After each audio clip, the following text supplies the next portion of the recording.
Buonasera a tutti, un ringraziamento all'Associazione Ordine dei Periti Agrari, Collegio dei Periti Agrari, che per l'invito e per l'occasione di venire a esporre gli argomenti che andremo a trattare stasera. La collega ha fatto una piccola dimenticanza, non ha citato il grande capo, nel senso che porta i saluti, no, perché per chi non lo sapesse, noi da 2 anni e mezzo a sta parte, prima c'era il dirigente dottor Giovanni Zanini che è andato in pensione, è stato sostituito prima dal dottor Lucio Della Bianca e attualmente il dirigente è Paolo Frasson.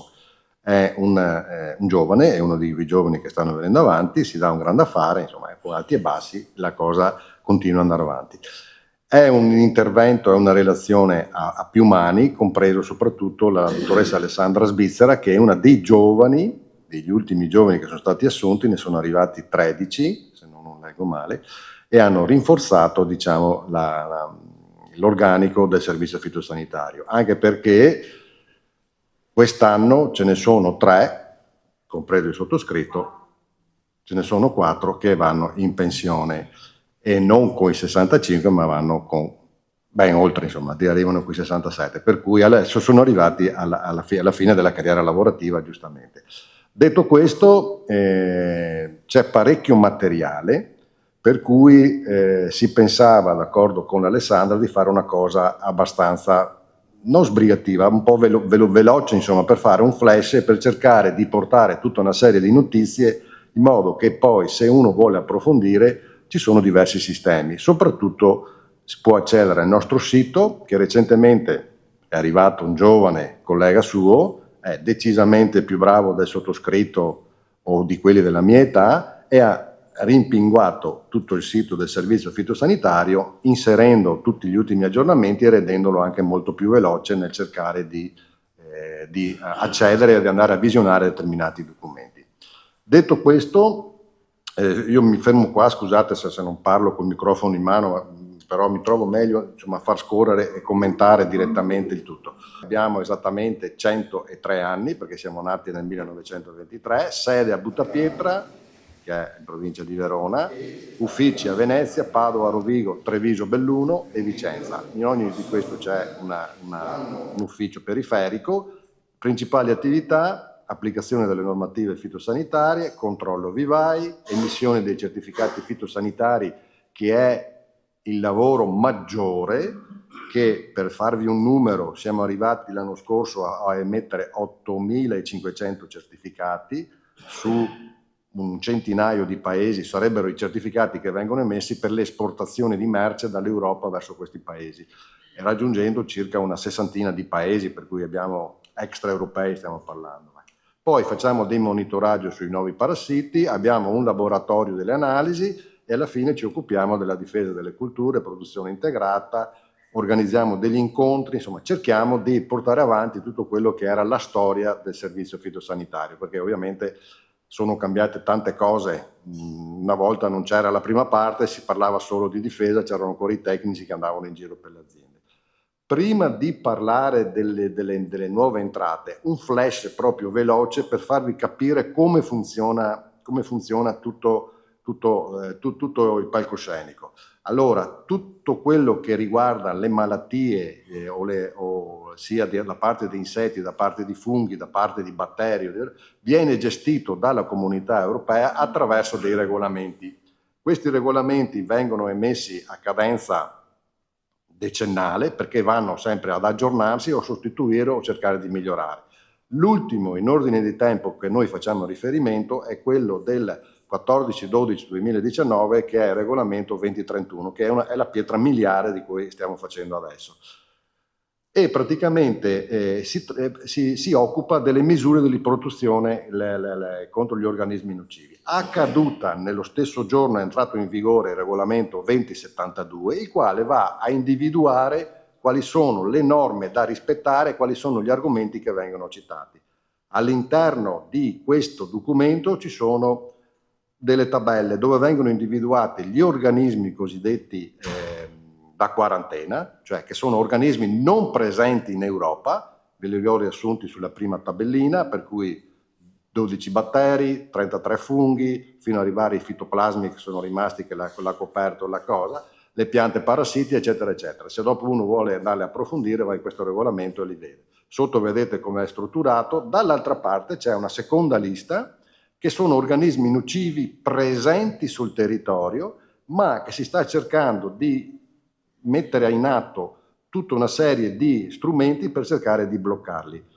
È molto complessa, perché vedete qua la faccenda, come vi ho detto, i documenti, questo ha 280 pagine di regolamenti, di leggi, per cui cioè, uno si perde e anche ci vuole tempo, come questo qua ne circa un centinaio, per cui sono documenti e che continuano ad essere aggiornati. All'interno di queste due liste la Comunità Europea ha individuato i cosiddetti organismi prioritari, che sono circa una ventina, dove dice questi insetti, e trovate la lista qua, sono quelli più pericolosi che se entrano possono dare un danno economico, un danno all'ambiente e un danno anche alla salute in certi casi. Per cui vedete all'interno di questa lista cominciamo a vedere che c'è l'anoprofora glabriprenis, che è un insetto e che dopo andremo a vedere di cosa si tratta.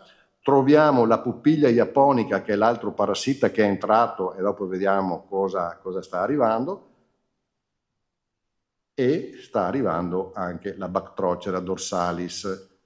È un dittero che va sulla frutta, l'hanno trovato nella zona del Veneziano, c'è tutto il procedimento per fare il riconoscimento, perché ovviamente la Comunità Europea dice prima che ci sia la segnalazione, perché una volta che noi troviamo il parassita bisogna fare una segnalazione alla comunità, però bisogna essere sicuri che sia quello lì, per cui c'è tutto un procedimento scientifico. Tutti questi parassiti vengono gestiti attraverso dei monitoraggi. Un'altra parte di questo documento è quello che riguarda il passaporto delle piante, dove ci sono delle regole ben precise e riguardano le culture. Qua facciamo i controlli sull'insetto, dall'altra parte ci sono questi organismi non regolamentati, dove praticamente si dice nel momento in cui tu commercializzi delle piante, della frutta, dei fiori o tutto quello che potrebbe essere attaccato, le piante devono soddisfare determinati requisiti e devono essere accompagnati dal passaporto della pianta, che è quel talloncino che avrete visto tutti quanti. Basta che andate da un qualsiasi fioreria sul vaso, mettono un talloncino, c'è scritto plant password sotto con ABCD, dove individua le diverse cose. Arriviamo a dire che sia la pupiglia sia anche la flavescenza, che faremo un accenno anche quello, sono in quella parte dove sono organismi in cui nota la figura e bisogna cercare di controllarli. Perché la flavescenza è qua dentro, che è diffusissima da noi? Perché in tanti stati non c'è. Ad esempio in Francia cercano sempre di bloccarla e cercano di controllarla. Non c'è in tanti paesi, in tante regioni dell'Italia, in Basilicata non esiste, in Sardegna credo che non ci sia, insomma è praticamente un problema che riguarda soprattutto il nord Italia.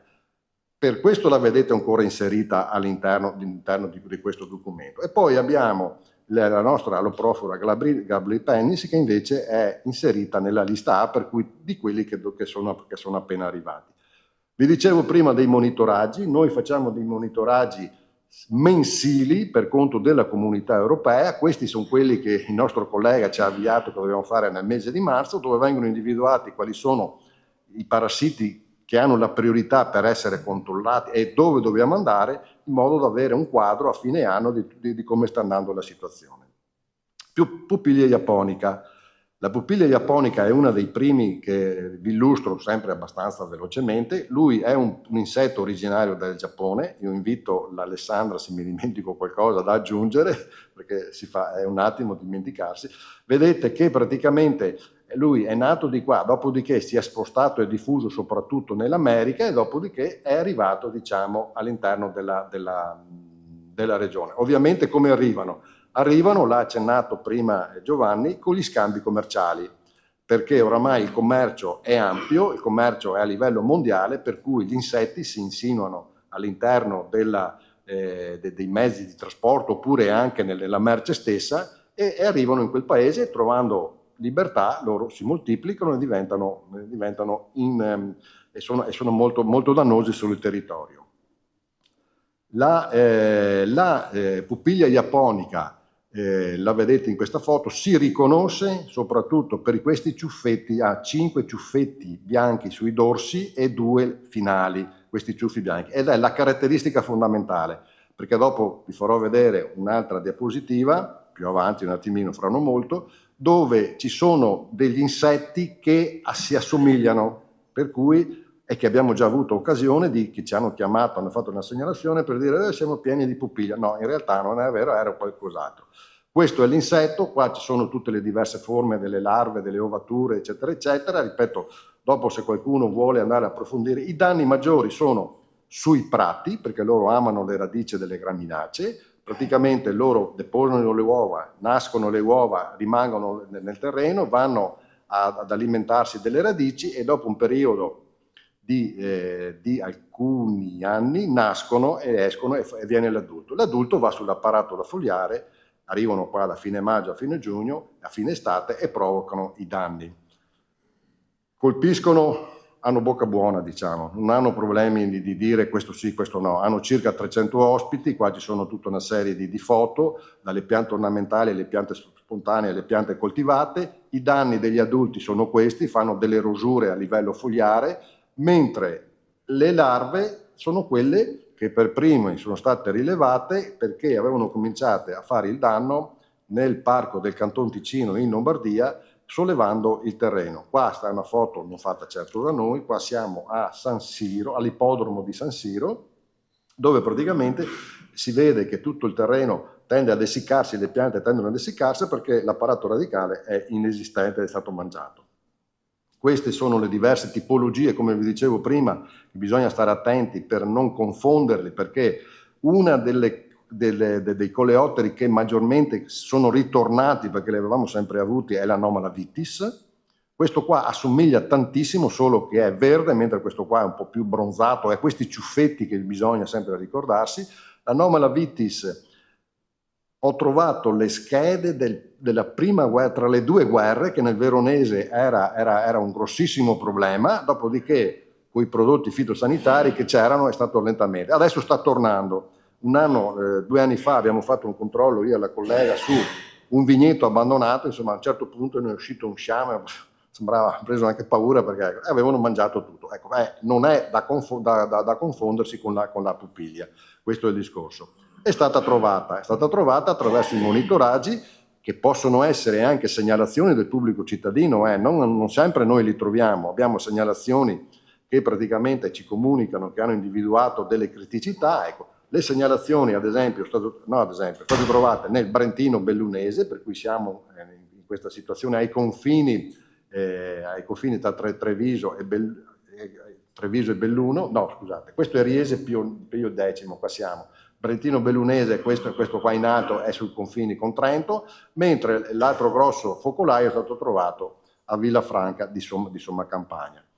Cosa succede una volta che vengono rilevate? Vengono delimitate le aree, c'è tutto un procedimento amministrativo, c'è un decreto, ci sono dei regolamenti comunitari, delle direttive comunitarie che prevedono come bisogna intervenire, vengono attuate tutti questi sistemi. Nel caso della pupiglia viene individuata una zona infestante che comprende la zona infestata, scusate, che comprende la zona in cui è ufficialmente confermata la presenza, e si va a delimitare per 1 chilometro l'area, si cerca di fare un'eradicazione, significa che si cerca di eliminarla proprio fisicamente in modo da impedire che ci sia una diffusione. Si va a individuare negli altri 5 chilometri una zona cuscinetta, che poi può ampliare un attimino in base anche agli ostacoli. Per cui 1 chilometro dove c'è il focolaio, cioè dove c'è il focolaio lì si cerca di fare l'eradicazione, nelle zone cuscinette si fanno dei monitoraggi per vedere che non ci sia o se sta arrivando. Questo è il concetto fondamentale. La lotta viene fatta o con la cattura massale, ci sono delle trappole che vengono situate e messe a punto nelle diverse aree, dove loro vanno a catturare, diciamo, gli adulti, per cui c'è un'eliminazione fisica. Poi ci sono dei controlli, ad esempio il controllo biologico, dove vengono utilizzati dei funghi entopatogeni che vanno applicati generalmente a livello del terreno contro le larve, ed è quello che è stato fatto quest'anno. Hanno utilizzato dei nematodi entomopatogeni che vengono spruzzati nel terreno, hanno bisogno di una certa umidità, perché anche lì dopo non è semplice arrivare a controllare le larve, perché ci sono due problemi principali. Sono sempre e colpiscono spesso in luoghi pubblici, per cui se sono su un parco cittadino io non posso intervenire con quello che voglio, non posso fare un geodisinfestante, non posso fare dei prodotti che hanno una certa pericolosità, devo andare a individuare dei prodotti che hanno delle caratteristiche idonee per l'ambiente in cui posso intervenire. Nel caso delle larve appunto si usano questi nematodi entopatogeni. Ovviamente nel momento in cui viene trovato questo parassita scattano degli obblighi. Uno di questi, ad esempio nel caso della pupiglia, è il divieto di spostamento al di fuori della zona infestata del terreno. Detto così sembra una cosa abbastanza semplice, in realtà è complicatissimo, perché all'interno di quella zona ci sono i vivaisti che hanno le piante in vaso, per cui tutti quelli che hanno le piante in vaso si devono adattare e sono soggetti a dei controlli specifici per verificare che non diventino untori che portino in giro queste larve sul territorio. Anoplofora, questo è tutti e due, anche questo è un coleottero che arriva dai paesi asiatici, è caratteristico, è molto bello anche da vedere, sinceramente, è carino, insomma, diciamolo che è carino per quello che fa. E lui invece fa dei danni decisamente diversi. Anche lui arriva dalla Cina e ultimamente si è localizzato, è stato trovato in diverse località, praticamente in Italia, in Svizzera, in Francia e anche diciamo in Germania, da non confondersi con l'altro suo cugino, perché in Lombardia, esattamente 10 anni fa, non hanno trovato l'Anoplofora glabripennis, hanno trovato la chinensis, che diciamo è la sua cugina, e ha fatto un disastro nei parchi milanesi. Considerate che 10 anni fa la regione Lombardia investiva qualcosa come 2 milioni di euro per cercare di bloccarlo, per cui quando arriva, diciamo, è pesante la situazione. Detto questo, è stato trovato anche in diverse aree ormai dell'Italia, per cui qua c'è la mappa. Ecco. Cosa c'è da dire? In Veneto è stato trovato nel comune di Villa Verla, che è a Vicenza. C'è stata una segnalazione, i colleghi sono usciti, hanno cominciato a fare un monitoraggio e si è trovata. Come si riconosce questo insetto? Si riconosce soprattutto perché ha questa forma, questo scudo nerastro, e qua ha circa una decina di macchie, giusto? Ha una decina di macchioline, di punti bianchi. Questa è una sua caratteristica. Dopo è l'ordine dei cerambicidi, dove praticamente hanno la caratteristica di avere le antenne molto lunghe, e per cui ha una dimensione che va dai 3 cm ai 4 per le femmine, perché sono un attimino più grande. È stato trovato nel comune di Villaverla, e per cui si è cominciato a fare un'analisi su tutto il territorio. Praticamente il comune è stato suddiviso in diverse aree, i colleghi hanno cominciato a visitare diciamo, tutte quante le piante sensibili. Uno dei sintomi che si possono trovare sono i fori, si trovano questi fori di uscita degli adulti, per cui questo è uno dei poi vi farò vedere altre foto. Anche questo come è arrivato attraverso il legno dagli altri paesi, soprattutto i bancali. Quando noi andiamo a esportare dei bancali, quasi tutti chiedono che sia marchiato HT, praticamente è un marchio che il legno è stato trattato a temperature di 70 gradi, però non è vincolante per tutto il legname, soprattutto è vincolante solo per i bancali, ma se c'è una spedizione di tavolame, una spedizione di legno, una spedizione anche di tavoli, di qualsiasi parte di legno, quel legno lì può essere infettato. Ecco che allora, questo è stato uno dei sistemi che si è propagato, diciamo, le cose. Questa è la suddivisione che vi dicevo prima, come si vedete le macchioline, diciamo, che sono all'interno del dorso, e praticamente è una delle caratteristiche fondamentali. Le diversi stadi di sviluppo, le uova sono circa 3 centimetri, sono delle di bella pesatura, le larve, ecco. Loro praticamente cosa fanno? Fanno dei fori di entrata, dopodiché scavano le gallerie all'interno e la pianta comincia a morire. Il lavoro cominciando a morire causa dei dissaccamenti della parte aerea e questo è uno dei primi sintomi. Questo è un sintomo oltre ai fori che si vedono. Tutto quello che hanno fatto i nostri colleghi è quello di andare a delimitare, andare a vedere quali sono le piante, perché il problema qua è devastante. Perché questo? Perché questi sono ancora sintomi che si manifestano, quali sono, eccetera, eccetera, perché colpisce diverse piante, che va dagli aceri alla betulla, al carpino, al tiglio, al salice, al platano. Sono tutte essenze che vengono utilizzate sui giardini e anche dai privati. Per cui il fatto di trovarle vuol dire che bisogna mettere in atto tutte quelle emergenze che una volta che si dice... un cane no, scusate. Questi sono i colleghi che stanno facendo. Questo, vabbè, questa è una cosa, quello che volevo farvi vedere è questo. Perché è devastante? È devastante perché una volta che si va, che viene trovato, bisogna cercare di fare un discorso di eradicazione. Però, ad esempio, abbiamo inserito fresca oggi pomeriggio questa slide, perché se uno dice ma è arrivata a Rovigo, uno non se ne rende conto esattamente di qual è il problema, perché la normativa prevede che praticamente bisogna tagliare tutte le piante colpite, bisogna tagliare tutte le piante nei 100 metri vicino e bisogna individuare una zona cuscinetto. Qua stiamo parlando di un bacino che ci saranno 60.000 persone, perché qua siamo vicini a Caldogno, siamo vicini a Due Ville, siamo vicini a Villa Verla, che è il paese più colpito. Questa è l'area dove è stata infestata, per cui significa che ogni privato, ogni azienda, ogni parco è stato visitato, è stato messo in nastrino se praticamente trovavano i fori e risultava infestato, e un mese fa, giusto, sono partiti le motoseghe. Vi rendete conto che questo era l'asilo nido dove c'erano i miei colleghi, dove l'hanno trovato? Questi i risultati di adesso. Tagliato tutto. Ma così per tutto, per i parchi, per gli asili, per i privati, cioè bisogna tagliare tutto, altrimenti perché tagliare tutto?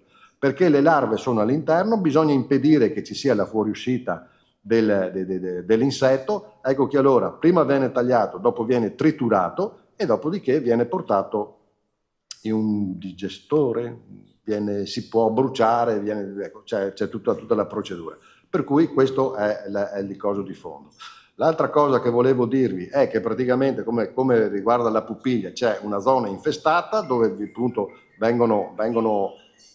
dove viene tagliato, sono tutte le piante che presentano i sintomi, la zona cuscinetto che è almeno di 2 km per la zona infestata. Questo ve l'ho già fatta presente. Chi vuole approfondire, è uscito anche dei documenti da parte del Ministero, perché una volta che vengono trovati noi dobbiamo fare la segnalazione al Ministero dell'Agricoltura, il Ministero dell'Agricoltura fa la segnalazione a Bruxelles, perché alla fine se è un parassita da quarantena c'è una segnalazione e devono essere messi in atto tutti degli accorgimenti per impedire che ci sia la diffusione. Uno di questi è quello che quando c'è un'esportazione di piante, ad esempio adesso stiamo mandando via delle piante per certe regioni del sud dell'Asia o in India, bisogna dichiarare anche che l'anoploforo non è presente, perché ovviamente potrebbe esserci il rischio che sia all'interno di una pianta di melo e che si sposti più di là, per cui c'è anche questo rischio.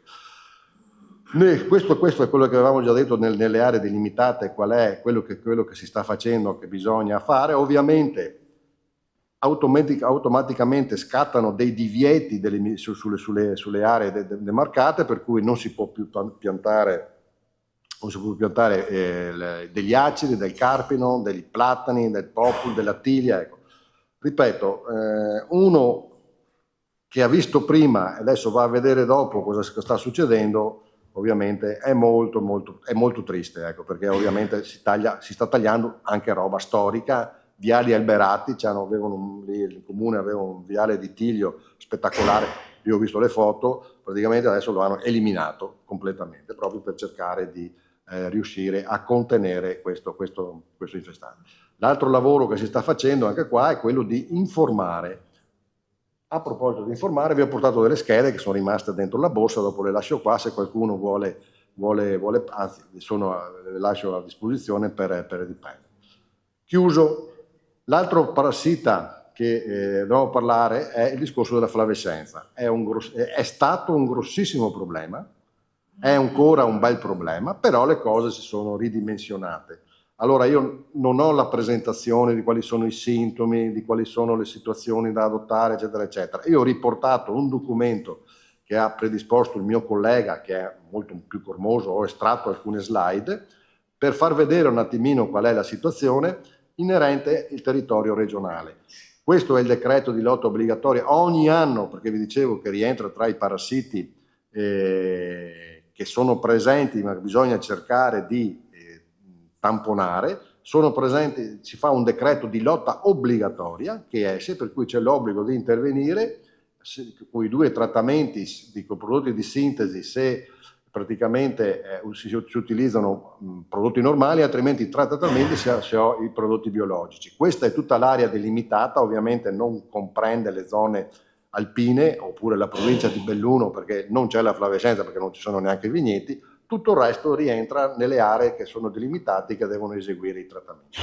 Cosa hanno fatto i colleghi dal 2022 in poi, insomma, quando è scoppiato il problema? Hanno cominciato ad analizzare tutti i focolai che c'erano, hanno messo giù diverse trappole, hanno cominciato a vedere sia le piante che gli stadi giovanili dello Scaphoideus titano, che è quello che trasmette, diciamo, la flavescenza, il fitoplasma, e primo risultato si è visto, questo è un dato del 2024, che nel 64% dei campioni prelevati praticamente la presenza della flavescenza era maggioritaria rispetto a un 18% di legno nero oppure della presenza di tutti e due, perché i sintomi tra flavescenza e legno nero possono essere, anzi sono uguali, diciamo, solo le analisi riescono a stabilire. Per cui questo è stato il primo.